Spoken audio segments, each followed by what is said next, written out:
समुद्र के बीचों बीच एक खूबसूरत सा टापू था। उस टापू की सुंदरता को देखने के लिए बहुत दूर दूर से लोग आया करते थे, क्योंकि वहाँ पहाड़ होने के साथ साथ हरियाली भी बहुत थी। वहाँ पर एक रेस्टोरेंट था। उस रेस्टोरेंट को एक माँ बेटी चलाया करती थी। जो भी उस टापू पर आता बिना उस रेस्टोरेंट में गए वापस नहीं जाता। गाइड परिवार को लेकर उस रेस्टोरेंट में आता है। आइए आइए, ये है सबसे फेमस रेस्टोरेंट। इसमें बहुत ही अच्छा नाश्ता मिलता है।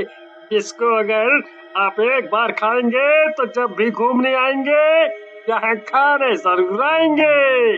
वहाँ की मालकिन पूनम और उसकी बेटी उस आदमी के पास आते हैं और बताते हैं, हमारे यहाँ का सबसे फेमस नाश्ता है हमारा जादुई कीमा। क्या वो खाना पसंद करेंगे आप सर? हाँ जरूर, खिलाइए। हम भी यहाँ यही देखने आए हैं कि यहाँ फेमस क्या है। वो और उसका पूरा परिवार वो कीमा बहुत मजे से खाता है। वाह वाह भाई वाह, कितना अच्छा कीमा है। इतना अच्छा कीमा तो मैंने आज तक कहीं और कभी भी नहीं खाया। कैसे बना है ये इतना स्वादिष्ट? Thank you sir. जी, मैं और मेरी बेटी पूरी रात मेहनत करके इस कीमा को तैयार करते हैं।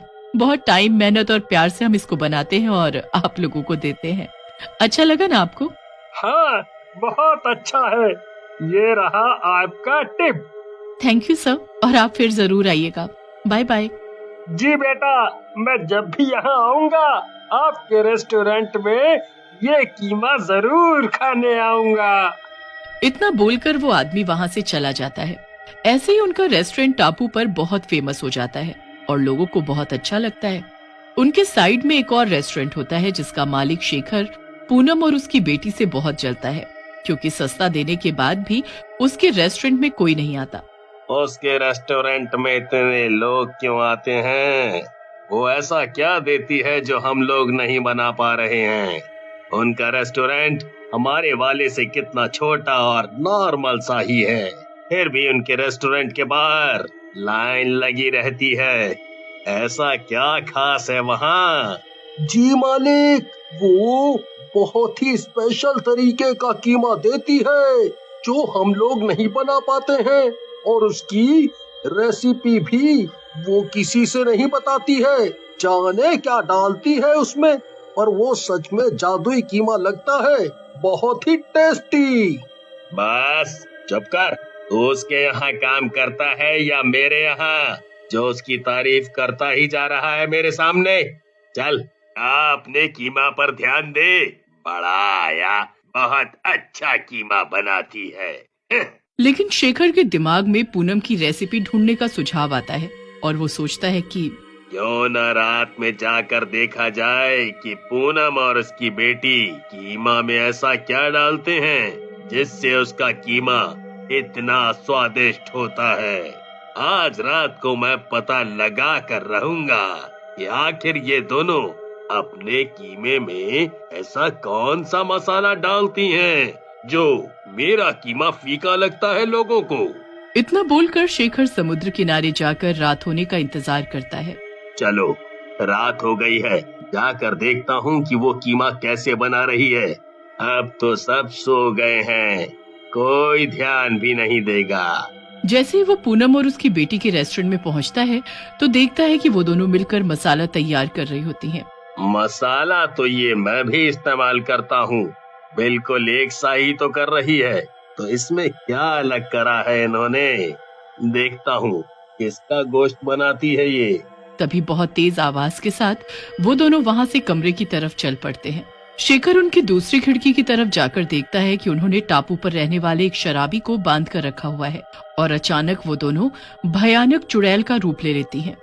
तुझे मरने की ज्यादा जल्दी है ना, तभी हड़बड़ा रहा है। रुक, अभी बताते हैं तुझे। ये दोनों कितनी भयानक लग रही हैं। कौन है ये दोनों, और पूनम और उसकी बेटी कहाँ गई? तभी वो दोनों चुड़ैल उस शराबी का गला दबाकर मार डालती हैं और उसका खून पीने लगती हैं। अब आई न राहत। हाँ माँ, अब बाकी का काम फुर्ती से हो पाएगा मुझसे भी, वरना तो कीमा बनाते बनाते मेरा तो खुद का कीमा बना जा रहा था। अरे, ये दोनों तो चुड़ैल हैं, इन्होंने उसको मार डाला। शेखर ये नजारा देखकर चौंक जाता है और उसके पैर लड़खड़ाने लगते हैं। फिर वो किसी तरह खुद को संभालता है और वहीं सावधानी से छुपकर देखता है। माँ चलो इसका गोश्त निकालकर मसाले में मिला देते हैं, फिर से कीमा बनाना होगा ना। हाँ बेटी चलो, तभी तो कल लोग खाएंगे टेस्टी टेस्टी कीमा। अच्छा, तो इसको ये जादुई नाश्ता बोलती हैं। इंसानों के मांस से बना हुआ कीमा लोगों को खाने के लिए देती हैं ये।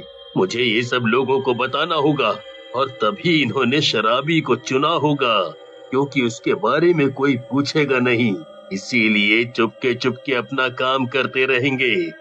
ऐसे तो इन्होंने ना जाने कितने लोगों को मारा होगा। मुझे यहाँ आने वाले लोगों को सतर्क करना होगा, वरना बहुत बुरा होगा। इतना बोलकर शेखर वहाँ से डरता हुआ अपने घर चला जाता है और सोचने लगता है, हे भगवान, बेचारे लोगों को तो पता भी नहीं होगा कि ये चुड़ैलों का जादुई नाश्ता क्या है, जो कि इंसानों को मार कर बनता है। वो लोग तो बेचारे ऐसे ही खा लेते होंगे बिना सोचे समझे। क्या करूं मैं? अब चलो, मैं अपने वेटर को इस बारे में बताता हूँ। शायद हम दो ही जाएं तो उनका कुछ बिगाड़ पाएंगे, वरना मैं अकेला उन दोनों का क्या कर पाऊंगा। शेखर अपने वेटर से बात करने जाता है। सुनो, तुम्हें पता है पूनम और उसकी बेटी एक चुड़ैल है, और वो जादुई नाश्ता इंसानों के गोश्त से बनाते हैं, तभी वो इतना टेस्टी लगता है। वेटर हंसने लगता है और कहता है, सर आप पागल हो गए हो क्या? कुछ भी बोल रहे हो? आपने जरूर कोई सपना देखा होगा और कुछ नहीं।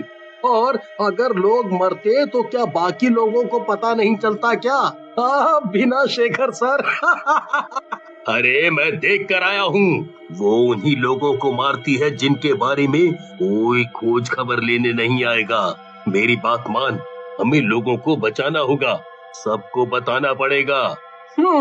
अगर ऐसा है तो सर चलिए एक बार मेरे साथ भी चलकर देखिए। मैं जब तक अपनी आंखों से नहीं देखूंगा मुझे विश्वास नहीं होगा। हाँ चल चल, तू अपनी आंखों से देख ले कि वो बहुत खतरनाक चुड़ैल है और वो लोगों को कैसे भयंकर तरीके से मारती हैं। इतना बोलकर शेखर अपने वेटर को रात होते ही चुड़ैलों के घर लेकर जाता है।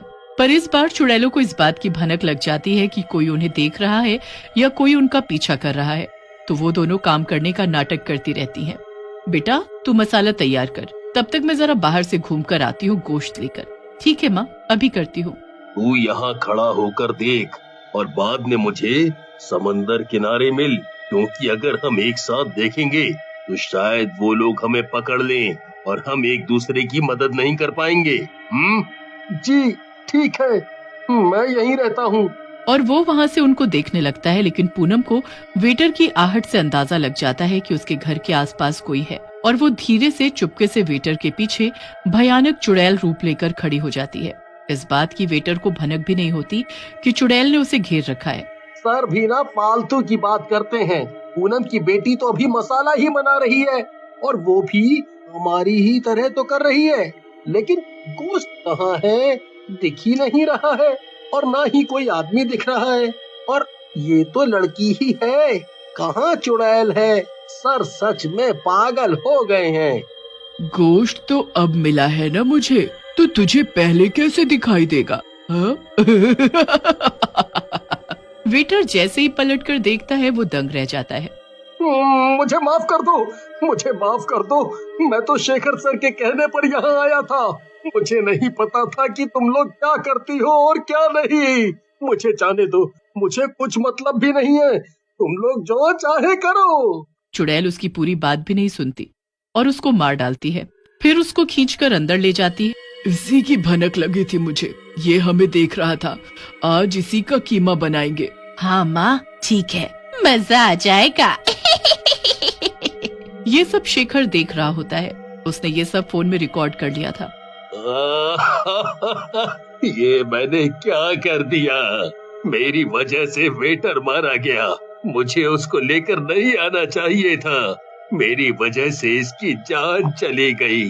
पर इस बार मैं इनको नहीं छोड़ूंगा। अब मैं इनकी पोल खोल दूंगा और जाकर टापू के लोगों को भी दिखाऊंगा और इनको सबक सिखा के रहूंगा। शेखर जल्दी जल्दी लोगों को बुलाता है और इकट्ठा करके सबको अपनी बनाई हुई वीडियो दिखाता है। सब ये भयंकर सच देखकर बहुत डर जाते हैं। ये सब क्या है शेखर? बहुत डरावना है ये सब। ये वही है जो आप लोग देख रहे हैं। पूनम और उसकी बेटी चुड़ैल है। वो लोगों को मारकर उनका कीमा बनाकर बेचती हैं और सबके साथ धोखा करती हैं और ऐसा कीमा बनाती हैं जिसको लोग कितना पसंद करके खाते हैं। देखो देखो ये कीमा कैसे बनता है। हमें लोगों की जान बचानी होगी और इन चुड़ैलों को मारना होगा। लेकिन हम इनको मारेंगे कैसे? ये दो है, ऊपर से चुड़ैल है, हमसे ज्यादा शक्तिशाली भी होंगी। हम लोग इनको कैसे मार सकते हैं? मैंने सुना है कि चुड़ैल अपनी बेटी से बहुत प्यार करती है। अगर हम पूनम की बेटी को आग लगा दे तो वो अभी छोटी है और इतनी ताकतवर नहीं होगी। अभी तो वो चुड़ैल दुख में खुद ही मर जाएगी। टापू वाले उसकी बात समझते हैं और पूनम की बेटी को अकेला जाता देख उस पर आग फेंक देते हैं। वो मासूम सी लड़की से एक चुड़ैल में बदल जाती है और जलने लगती है। जब ये चुड़ैल को पता लगता है तो वो भागी भागी जाती है और अपनी बेटी को बचाने के लिए उसकी आग बुझाते बुझाते खुद भी उसी में लिपट जाती है, जिससे दोनों चुड़ैल जलकर मर जाती हैं।